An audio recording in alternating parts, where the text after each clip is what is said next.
School के उर्दू बसेरा hall में यशवंत राव चौहान ओपन यूनिवर्सिटी के तलबा के लिए खास सेमिनार का इनेकाद किया गया।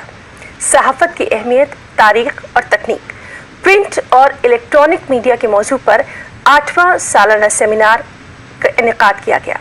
इसमें शहर और मज़ाफ़ाती शहरों से सीनियर और मारूफ सहाफ़ियों ने शिरकत की।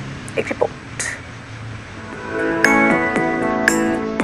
भिवंडी में मुनक़िदा सहाफ़त सेमिनार में मुक़र्रिरीन ने जहां प्रिंट मीडिया की तारीख और उर्दू सहाफ़त के आगाज़ और इर्तिक़ा पर रोशनी डाली, वहीं मौजूदा हालात में इलेक्ट्रॉनिक मीडिया के ज़रिए मुआशरे में जल्द नुमायाँ होने वाले असरात और सोशल मीडिया के फ़वाइद व नुक़सानात पर भी जामे गुफ्तगू की। यहाँ पर आज Raees high school and junior college में यशवंत राव चौहान ओपन यूनिवर्सिटी के स्टडी सेंटर के ज़ेर एहतमाम एक सहाफ़ती प्रोग्राम रखा गया, जिसका मौजू था सहाफ़त, अहमियत, तारीख़ और तकनीक। इसमें मुख्तलिफ़ मौज़ूआत पर मुख्तलिफ़ लोगों ने अपने ख़यालात का इजहार किया। मीडिया एक ऐसा ज़रिया है जो हमें माशरे की हकीकत से आशना कराता है।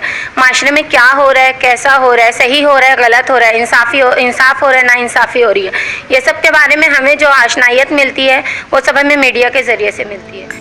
मीडिया के मुतालिक आमतौर पर लोगों के ज़हन में यही बातें होती हैं कि ये खबर पहुँचाने का एक ज़रिया है, लेकिन मीडिया का काम इसके अलावा भी है। समाज की तामीर और तरक्की, मुल्क की सियासत व इक़्तिदार, शहरों की बदहाली और उसमें सुधार, गर्चे ज़िंदगी के हर पहलू पर मीडिया का कलीदी रोल होता है। चूँकि मीडिया और इंटरनेट की वजह से आज दुनिया जो है एक ग्लोबल विलेज बन चुकी